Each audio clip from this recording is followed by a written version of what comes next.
profession. Ah! You recognize the voice, bitch!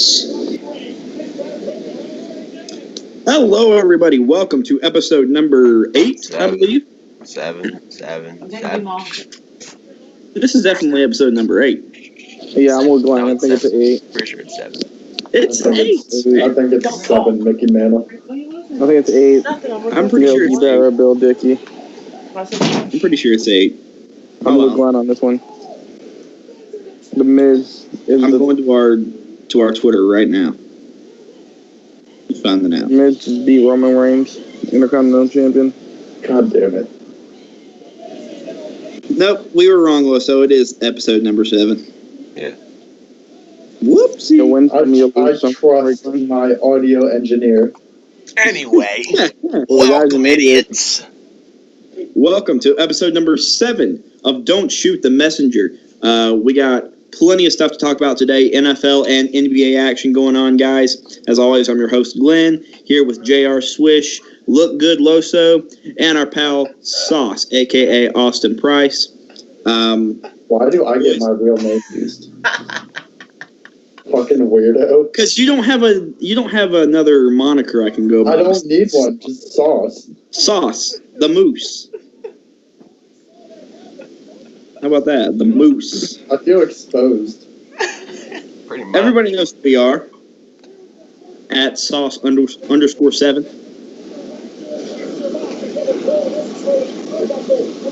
Alright, just wanted to edit that shit out. But anyway. Alright, plenty of action to talk about, guys. Let's start off with NFL. We just had the AFC and NFC championship games this past weekend. One game was pretty fun to watch, the other not so much. And I think we're all pretty disappointed at the outcome of both games. Patriots came back, the Jaguars 24-20, and the Eagles whipped their wieners out and beat the snot out of the Vikings with them. 38-7, I believe, was the final score. Reactions to these games. JR, I'll let you start. What did you think of these games this weekend? Jaguars did a decent job, but it came down to their lack of quarterback. Couldn't get the job done for the most part. They did a good job on defense for the most part, but not in the second half necessarily, because they stopped playing press and started sitting in zones, and couldn't get any pressure because they just sat in 3 or 4 man rushes, which, I mean, that front four is cool, but it's not going to get to Brady every time. And you don't necessarily have to get to Brady. You just have to throw his timing off, which press the receivers. Don't sit in a zone and play soft coverage. That was a joke. Pretty big part why they came back. Along with the Jaguars' super conservative power run offense second half.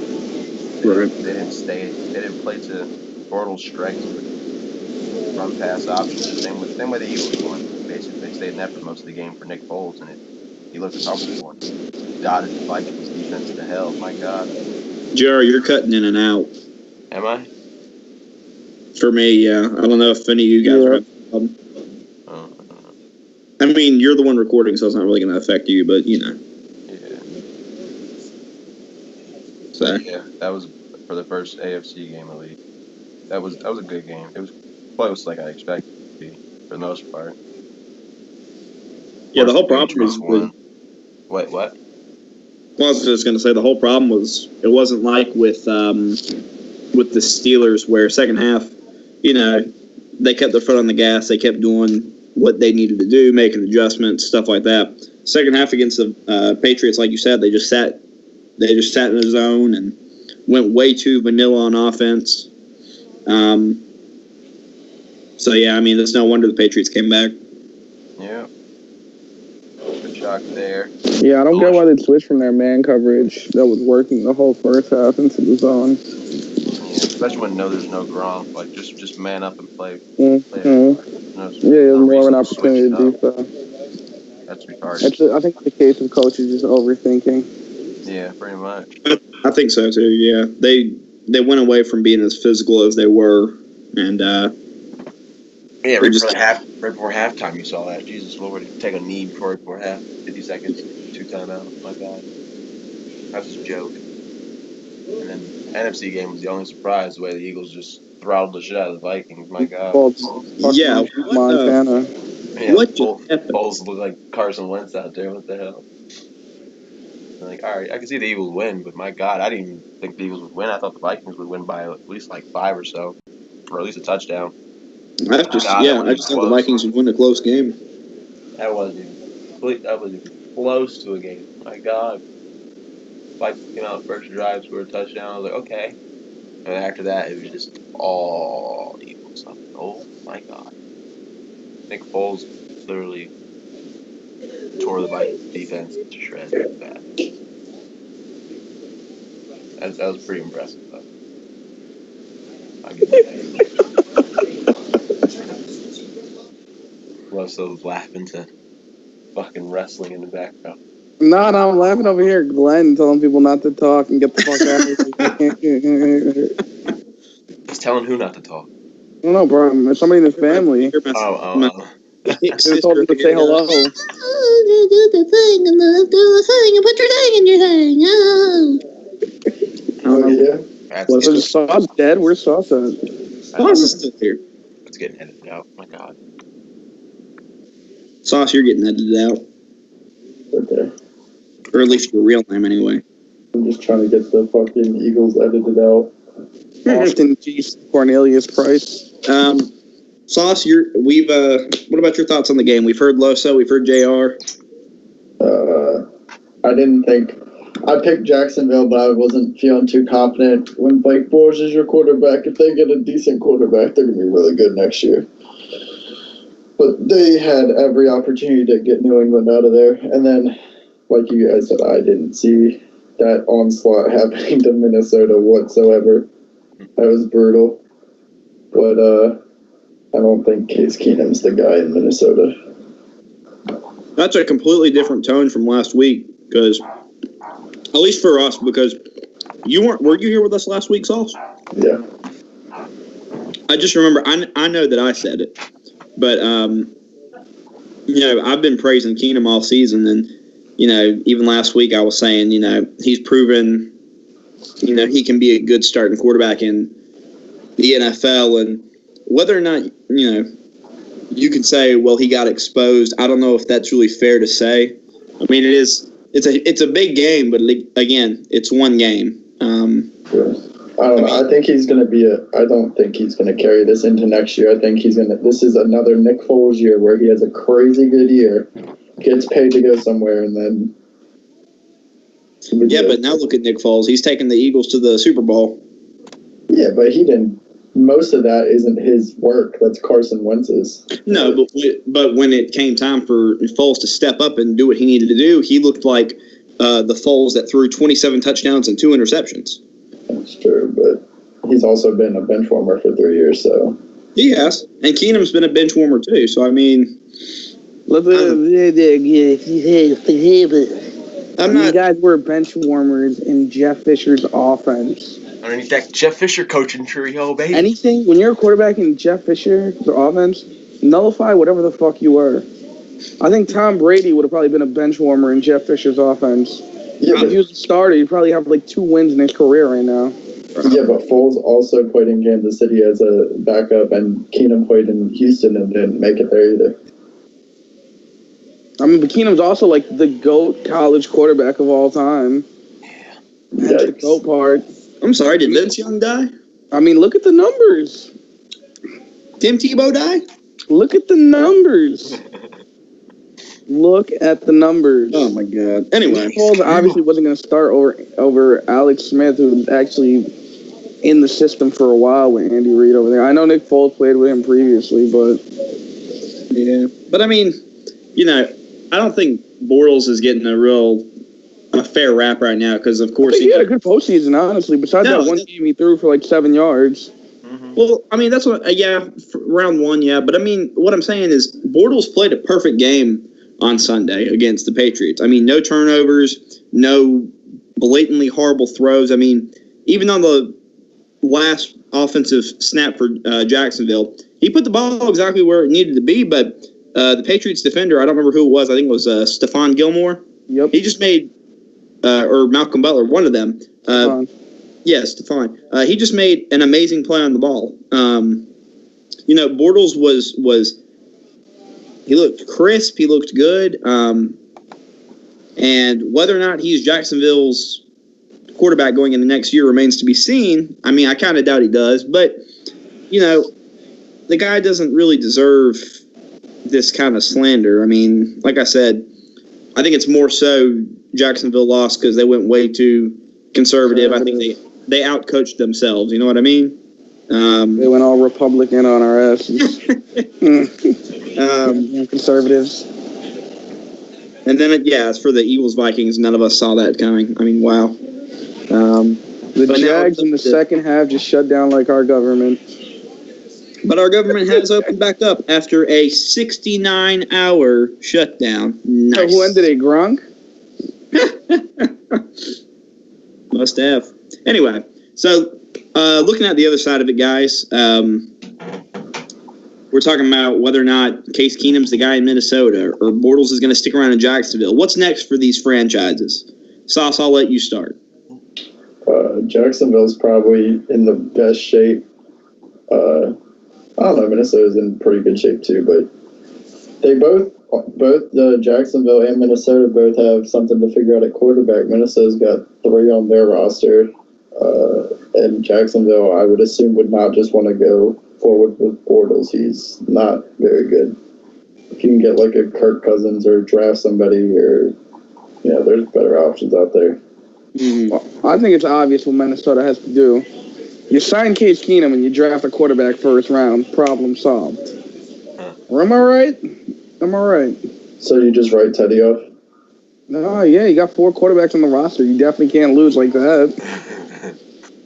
And all of them are in an expiring contract year, so you got to decide who do you want to, who do you want to commit to going forward? Not Bradford. I'll tell you, he's the odd man out off the start. Yeah, not Bradford. All of them got good defenses though, so they'll be all right. Whoever they pick. I really think that they're going to stick with Keenum. I don't see them. Keenum to the Giants? Taking a different. No, stop. Shermer. He might try to pluck one of those 3. Actually, you know what? Yeah, now that I sit here and think about it, Pat Shermer, the Giants, maybe he'll try to steal Keenum away. Regardless, he's going to try to take one of those quarterbacks with him. I'll take Keenum. Teddy B's resurrection in New York. It'd be something to see. Teddy B and OBJ. Teddy Bridgewater like negative 2.0. Geno Smith backing him up. Like negative 2.0. I mean, Jared, what do you think? Big questions at quarterback for both these guys going forward. What do you think they do? I don't know what the Vikings will do. Jags probably go after whatever quarterback they get with that money. I'm sure they have not that much money because they've been spending a lot of it recently. But they can get like Tyrod Taylor or somebody along those lines. Maybe now, probably not Alex Smith. He probably won't go to Jacksonville. But who knows? Maybe an Eli. I doubt it. I wouldn't. I'd kind of pass on Eli. He's like 37. He doesn't fit that team necessarily. How many years does Tannehill have left? He signed a big contract. I'm pretty sure he did sign a big contract, didn't he? He might still be in Miami for a little bit. He'll be in Miami for a couple more years, but I don't know. I guess they're gonna have to be a little. They're gonna play harder schedules next year anyway, and the other teams in their divisions will be healthy. Like Aaron Rodgers will be back next year. Trubisky won't be a rookie, and then Watson will be back, and Watt will be back, Andrew Luck will be back. So I mean, they took advantage of the season for the most part with those other teams that hurt in their division. But it'll be interesting to see what they do when all those guys are back for the most part, and see how they play with the first place schedule next season. Yeah, since they won the division. I think both the Vikings and Jags are going to stick with who they got. I think the Vikings are going to stick with Keenum, And the reason I think that Jacksonville is going to stick with Bortles is because, number one, I don't think you have the money to go out and get a quarterback that is significantly going to take that next step and get you to the Super Bowl. I mean, I know you mentioned Tyrod Taylor. I'm a fan of Tyrod, but I'm not entirely sure that he could take Jacksonville to that next step. What if you could get Alex Smith? I think if you can get an Alex Smith, then maybe. But the thing about it is, like I said, you don't have the money to go get one of these guys. You know what I mean? So I think that combined with the fact that Bortles played well in the postseason, I think it's going to be one of those situations where he played well enough where maybe they'll just keep him around for one more year just to see what happens. I just don't see a scenario where Bortles isn't the starter in Jacksonville, unless they do go out and get Eli Manning, which is a terrible idea.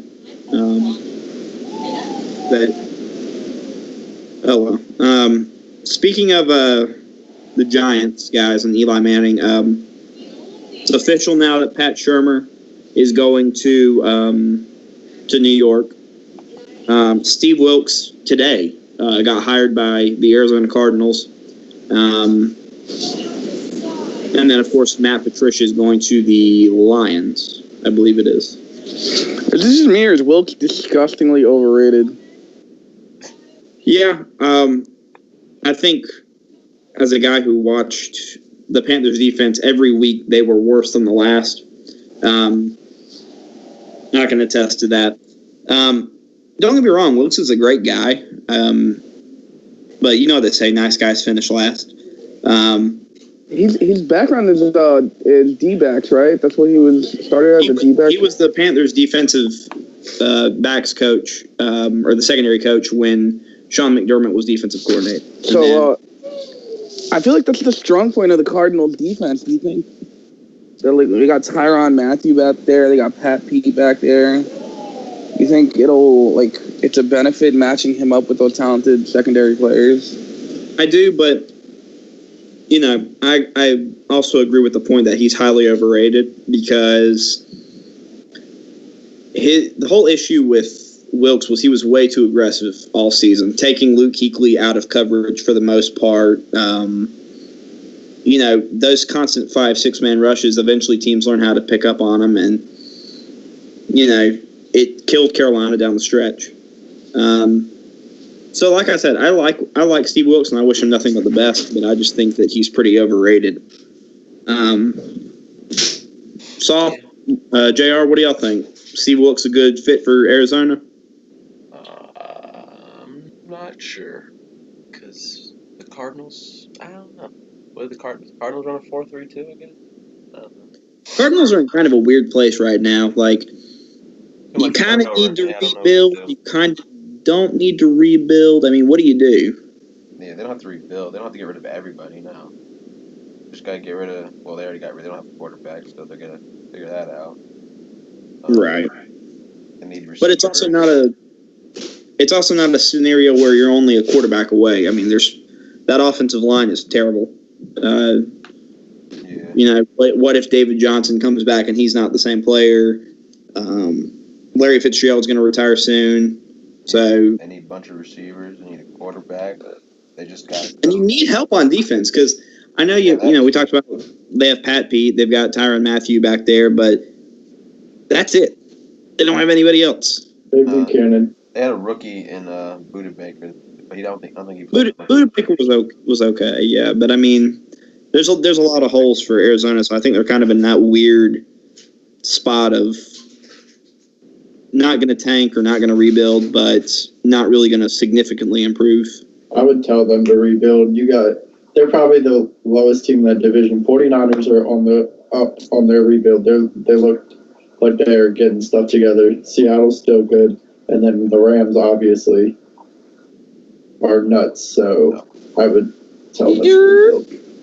Yeah, if you're gonna, NFC West has gotten strong, and the Seahawks might be falling off, whatever you want to call it, but regardless, the Cardinals are still the worst team in that division right now. So, yeah, I mean, but that's the thing. I don't think that they're going to go into this offseason with the mindset of, all right, we got to completely start from scratch and rebuild. I feel like they're going to kind of just, they're going to go get a quarterback, obviously, but I think other than that, they're going to kind of sit on their hands and be like, I mean, maybe we'll be okay, maybe not. What sucks is you have a talent like David Johnson just at the wrong time, apparently. Yeah. Yeah, I agree. But speaking of coaches moving places, guys, Todd Haley, who we were all happy to see him get out of Pittsburgh, not for his sake, but for Pittsburgh's sake. I know, JR, you're happier than anybody.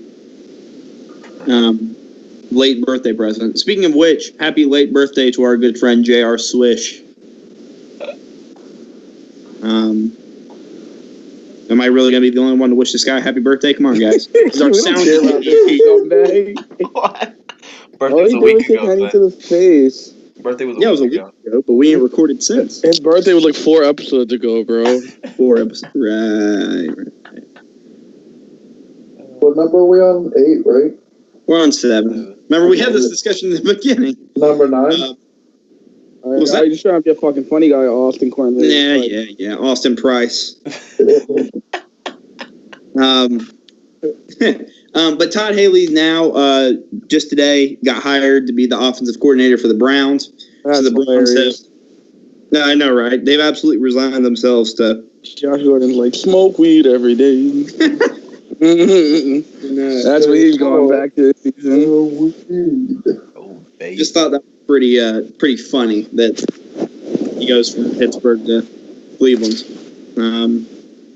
We were gonna do, or we were gonna kind of do a mock draft, not necessarily, but just talk about some of the up and coming players in the draft, who we thought our team could go after. But I mean, Save that for none another of us episode. have done too much research on it.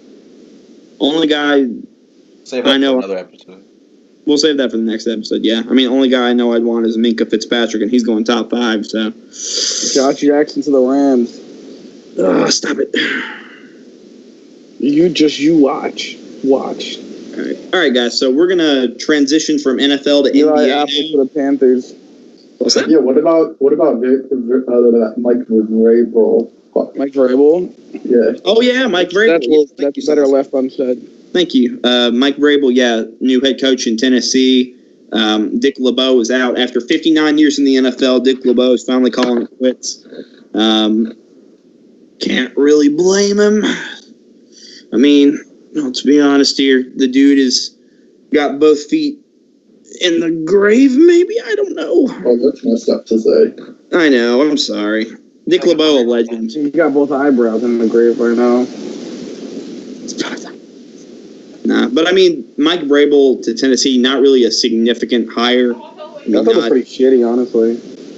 not really much of an upgrade. I mean, if you're going for that win now kind of mentality, you're not really showing it by The Texans defense, even with the injuries, they were really underwhelming this year. for sure. Jackson. With the injuries was an excuse up to a point, but they didn't look too good. Yeah, Jackson as a rookie was not very good. I mean, at the end of the season, he started to come into his own a little bit, but I mean, overall, he was pretty disappointing. Logan Ryan. Are you talking about Adoree? I'm talking about Texans. Oh, okay. I thought we were talking. I'm talking about Vrabel with the Texans had an underwhelming defense. Oh, okay. Regardless, Yeah, I can agree with that. But I mean, but I really don't think he's the guy Tennessee needs. Yeah, I think Tennessee actually downgraded, which I thought would be difficult to do when you had Mike Mularkey. I wouldn't say downgraded. I would say it's more of a step sideways. What about Sauce? What do you think? Step forward, step back?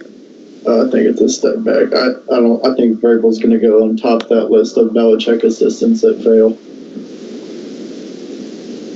He Fair point. is not good. JR? Yeah. Like, whatever. It's not really the meter for the Titans anywhere. So.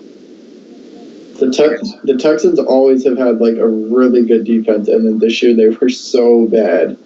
Well, Kevin Byard was their No, he's saying the Texans. Oh. But Yeah, no, they were garbage. I'll take my chances of coaching a team without Mr. Vrabel.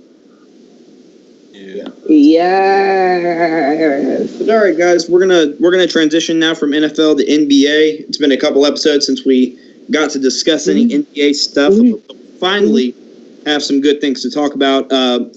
I think first and foremost, the biggest story to come out of the NBA today: Jason Kidd fired from Milwaukee, no longer their head coach.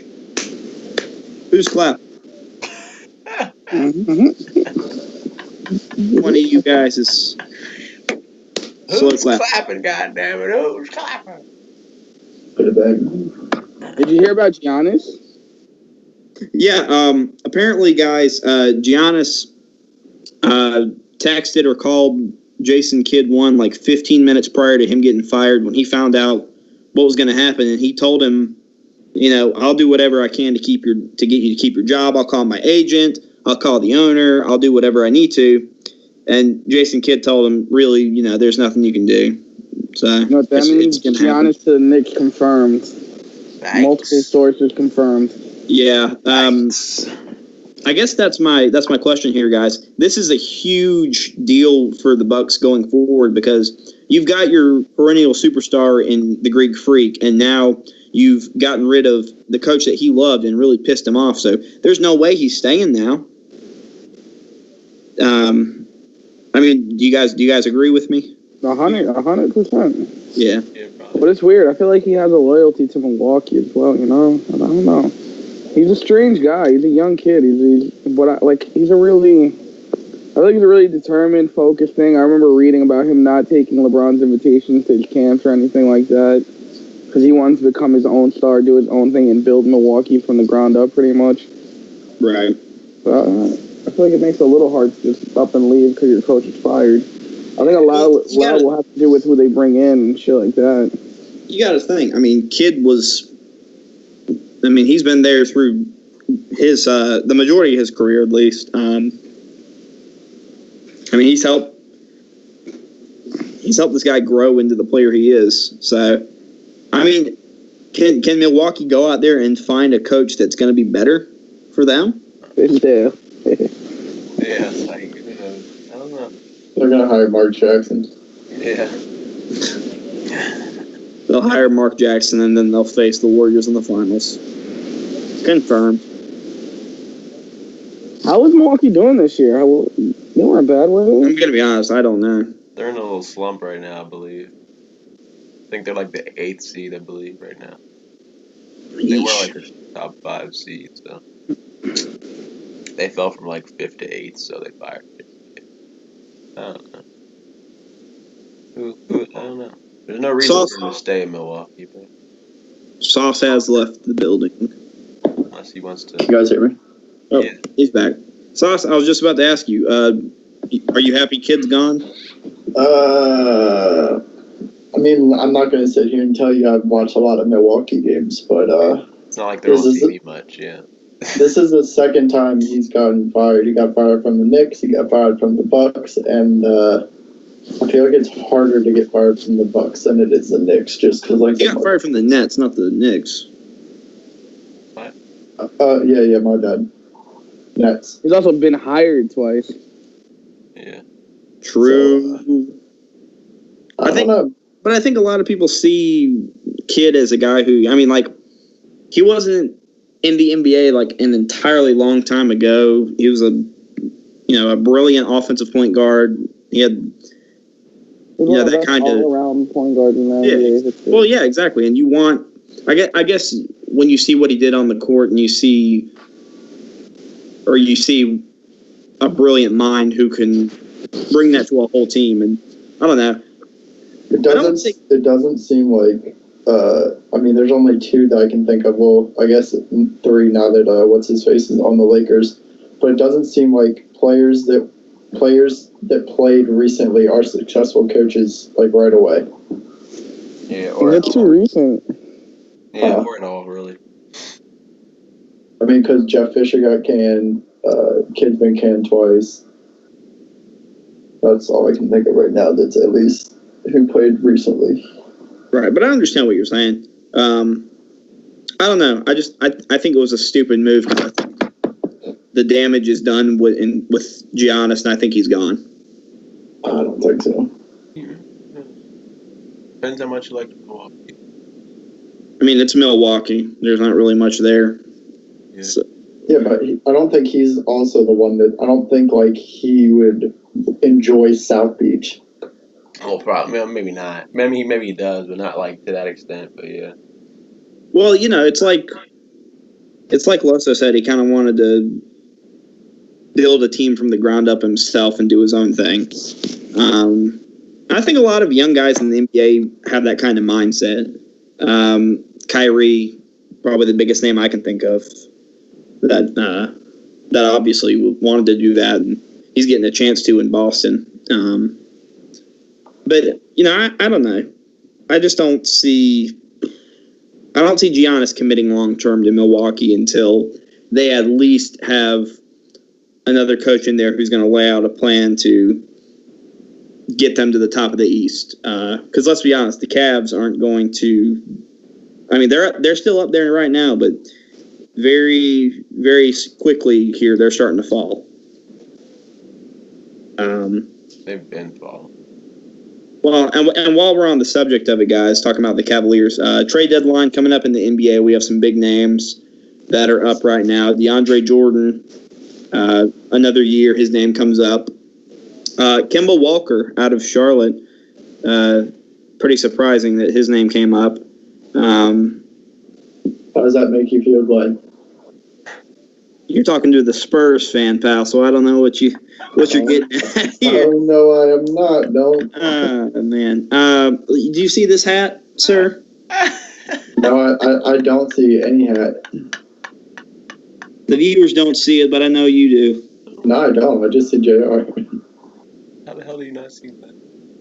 My camera is on, pal. Oh, well, in my shot, I just have JR. And if what I'm hearing is true, I don't want to see your fake Spurs hat anyway. I've been, there's a lot of Hornets fans down here, obviously, and they were pretty surprised when the news came out that Kemba's name was out there. Kemba's asking price is way too high. Well, and Charlotte's kind of at a from what I understand, Charlotte's kind of in a weird place. We kind of mentioned how the Cardinals are kind of at that in between spot of not necessarily wanting to rebuild, but they probably need to. Charlotte's kind of in the same predicament right now. They have Kemba Walker, who you lucked out by not having to give him a pretty big contract yet, but he's turned into a superstar. And then you've got guys like Nick Batum getting a max contract. You're giving Dwight Howard, Marvin Williams, all these bums, all this money, and you've done a terrible job of building around who could be your franchise cornerstone player with Kemba. I don't know. Kemba means a lot to this fan base and to the city. I mean, if we're comparing, he's kind of the equivalent of what Cam Newton means to the Panthers in terms of the fan base. And I feel like if they do move Kemba, or whether or not they move Kemba at all, really, because at this point I think the damage is done. It's gonna piss off this fan base enough to where they're gonna move the Hornets right back out of Charlotte again. Ray Wilson, what up? I just watching the sauce. Yeah. Sorry, folks. Sauce and Loso are in the middle of watching fake wrestling. We're looking so hot. Oh my god. Gosh. Anyway, going back to Kemba. I think the damage is done. I think once his contract is up, he needs to get out of Charlotte as fast as he can. I'd love to see him on the Spurs. I'm sure you would. That's all I'll say. But what do you guys think? I mean, on the subject of Kemba, is it a mistake for Charlotte to want to move him? Where Whoever has a fan will turn it down or something. Close. I don't have a fan on. I don't have a fan either. I do not have a fan on. Well, Oh shit, it's Trish Stratus. Jared, I'll start with you. What do you think about the whole Kemba Walker situation? I guess it's just a mediocre franchise trying to get rid of its best player, at least trying to get something for him so they can start completely over. They got to get rid of half of those bad contracts, and the only way they can get rid of those guys is by attaching their best player to it, because none of those guys have trade value outside of Kemba Walker. So that's just the risk you take sometimes. Bite the bullet. Depends if they trade him or not, though. Maybe not in the trade. Maybe not during the trade deadline. Maybe in summertime, come June and July, midsummer, he might get moved. Maybe not at the trade deadline. Only team that probably make a deadline trade probably be the Cavs, because they're in complete disarray. And For who? They have every fucking star of the past 10 years on their team. yeah, they're all like 32 and older. They have the all 2008 team. Him, the oldest team in basketball. I saw a tweet, and it was like the other day where the Thunder played the Cavs. It was a regular season game that had LeBron James, Isaiah Thomas, Dwayne Wade, Kevin Love, Derrick Rose, Russell Westbrook, Carmelo Anthony, Paul George, in a regular season game. That's like 10 All-Stars. Yeah. That's like, no, seriously, like 10 years, no, like 5 years ago, that's like 10 max contracts. Potential max contracts. Literally. Ridiculous. The game was garbage. That was like $1 billion of worth of like 8 players right there. That's stupid. Yeah. I mean, Cavs have, Dennis Rodman? Cavs have been trying to trade for a bunch of different guys. Lou Williams, Jordan. Yeah, DeAndre Jordan. I mean, what do you guys think? If the Cavs make a move before the deadline, will they steady the ship enough to get to the finals to be swept by Golden State ultimately? I mean, yeah, they can do enough to get swept. That's fine. But they're not winning shit. Yeah. Yeah. I don't know. Well, I think they're still going to the finals. No one in the East is beating LeBron in a 7-game series right now. Right now, probably. In like a few months, maybe not. But right now, yeah. This season, no one's beating LeBron yet. Boston's close. Boston is very close. Boston has like a 7-game lead on the Cavs right now. But then it doesn't make a difference because the Cavs don't care about the seeding necessarily. I was about to say, we've had a different 1 seed in the East for years now. I mean, it was the Hawks a couple years ago, the Pacers, the Raptors, and we all saw them one by one get dismantled by LeBron. So, I mean... Yeah, that was strong. That was way stronger than LeBron teams, though. This team is like the oldest team in basketball. They're slow and they play zero defense. It's pretty bad. It's my Rockets are going to be in the finals. That's thing, really much. That's actually was going to be our next subject, Sauce. Right now, the Rockets are looking strong as ever. They haven't lost a game where Harden, CP3, and Capella were all, playing, or all started. Yeah. So I mean, they look great. James Harden is once again my pick for MVP this year. Hopefully, this year he doesn't get shafted like he has been the past 2 seasons. I mean, CP3 is playing out of his mind. What do you guys think? Did the Rockets have any chance of upsetting Golden State and getting to the finals? They always have a chance. You just got to do it. Easier said than done. But yeah, they have a much stronger and deeper team than previous seasons when they played the Warriors. They did beat the Warriors a couple days ago. Yeah, they looked pretty good too. Usually they would lose that game like a season or 2 ago. They would usually probably somehow find a way to lose that game, but they got enough talent and depth on that team to where they can make it interesting. I don't know if they'll beat the Warriors, but at the Western Conference Finals, when it's Warriors Rockets, it's gonna be better than probably the finals in general. Because whoever comes out, no question. Whoever comes out of the East is losing in 4 or 5 games. So. Yeah, no question. And the Rockets have done an amazing job building that team. And then I know that I was pretty hesitant when they got CP3. I was like, well, I don't know if that's going to work with Harden there, but I mean, they're playing out of their mind. They're playing great. Sauce, I would ask you this question, but you're pretty biased. No, So, I'm not. all right. So, how many games do you think it'll take for the Rockets to beat the Warriors then in the Western Conference Finals? 7. So you say Rockets take the game 7 and win? Huh? What's that? I didn't hear what you guys asked.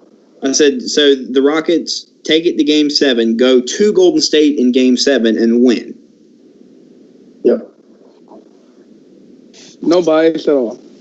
Hot take. I mean, I could tell you Houston's gonna win it in 5. That would be biased. I think they're gonna go the full 7 games and lose. Okay, but give me your argument, Sauce, as to why the Rockets can beat that loaded ass Golden State team: Curry, Durant, Thompson, Green, all those guys down a 7-game stretch. Well, I think Houston has a better bench than Golden State. And then, I mean, obviously Golden State starting 5 is better. But I think now that Harden is playing with Paul, Harden always would try so hard when in like the clutch game, then he would have like the turnover records and all that. And I think Paul is going to bring in that X factor to get him around the corner. And I think they're just going to take him to 7. I think it's going to be a really good series. So what do you think? Can the Rockets beat the Warriors? I mean, I think they can. Do I think they will? No. Not at all. I think it'll be a 6-game series. Warriors. I mean, the Warriors are just so damn good. They're arguably the greatest assembled basketball team of all time. And the Rockets are good, but I don't think they've passed that. That hump. I think they're just now realizing how good they are. Or how good they can be, yeah. And the potential they have. This is the first year that Harden's teaming up with CP3. Granted, they're both really good players. I don't think they've both ever gotten out of the second round of the playoffs. Harden got to the final, or the Western Conference last year. He did get to the finals, too, actually, with the Thunder. He wasn't the leader of that team, though. No, he wasn't the leader, and he actually completely crumbled when he did it, but... Yeah. We don't know. We don't know the extent of how well they can work together and whether they can actually take out the greatest assembled basketball team in a 7-game series. Well, I mean, they beat them this year. I know they have 2 wins against them this year, but that's different when you're spreading out throughout a season to when you're playing a team 7 times within 2 weeks. Yeah. Well, I guess, you're saying we haven't seen them work together, but I mean, we really have, though. It's a small sample size relatively, but we have seen the Rockets. We've seen CP3. They're a good team, but we haven't seen the Rockets with their back up against the wall to need to get a win and actually be able to pull it out. Even more in the playoffs. We haven't even seen them play a playoff game together. And so you think they'll crumble when that time comes? I don't think they'll crumble. I think that's more likely than them beating the Warriors. Yeah. The Warriors go through this shit year after year. They know how it works. They've done it. Yeah. It's the same reason that even though I think the Jaguars are a more talented team than the Patriots kept cool and they still won the game while the Jaguars did too much. Yep. I think it's a really good comparison, actually. And I agree with you. I think the Rockets are super talented. And if KD wasn't on the Warriors, I think the Rockets would get to the finals. But I think ultimately Golden State is just they're too strong. They have too much experience, and I don't know. I don't think it's the Rockets' time just yet. No, another year or so. I think they take the 7 games, like Saw said, but I think ultimately Golden State wins. and then they sweep Cleveland in the finals. 6 or so, yeah. I'd probably say 6 or 7. Yeah. So, all right, last topic for today, gentlemen. I know we mentioned the Cavs wanting to trade for some guys, but the one thing I want to discuss is the disrespect that the legendary J.R. Smith is receiving. His name coming up in trade talks. I won't stand for this. I'm starting a petition to either keep him in Cleveland or get him to Golden State. He's the missing piece that they need. Hey, you know what? We're sitting here talking about the Houston Rockets. Let's get J.R. Smith to the Houston Rockets, all right? J.R. Smith getting traded to the Mount Olympus Olympic gods. For whom? Zeus, nigga. And it still will not be enough, unfortunately. It will be from Mount Olympus. They put him out Mount Olympus over the hump. It's your namesake we're talking about here. J.R. Swish. Yeah. They've had a rough season. Him included. It's been difficult. They don't have a point guard. Isaiah Thomas don't count. He's not even legal height limit. He's like the it's fucking retarded. He doesn't fit on the Cavs very well at all. Maybe on the defensive end where they play zero defense. But yeah. I think we saw what Kyrie did with Cleveland, and we assumed Isaiah Thomas could do something very similar. He can't even match that. Pretty yeah. And that's not to slander him in any way. I just don't think that. Well, no, number one, they got he's still trying to come back from injury, but number two, he just doesn't fit what Cleveland wants to do offensively or defensively. So, but I mean, ultimately, we know what's going to happen. Cleveland, Golden State, round, I don't know, 6,000 feels like at this point. And Golden State sweeps and wins it. And I don't know, maybe Steph wins Finals MVP. Who knows? But that is pretty much it for this episode, guys. Softball, so you guys can go back to watching your wrestling. I've been watching it the whole time. Well, there you go. So, thank you guys. Thank all 5 of you for listening and tuning in. Hi, Glenn's mom. Tell her to hook up the merch. Mom, I need you to fingers. I need you to get on one of them websites and start selling sweatshirts. Hashtag don't shoot the messenger. We out. Thank you guys for tuning in. This is Glenn for all of us here at Don't Shoot the Messenger. J.R. Swish, Look Good Loso, and Austin Price. Nice. One Miss Maximus Lewis. Stop throwing Sauce's government out there. This is show up at your doorstep. This is Glenn Lewis signing off. Thank you for tuning in to Don't Shoot the Messenger. See ya.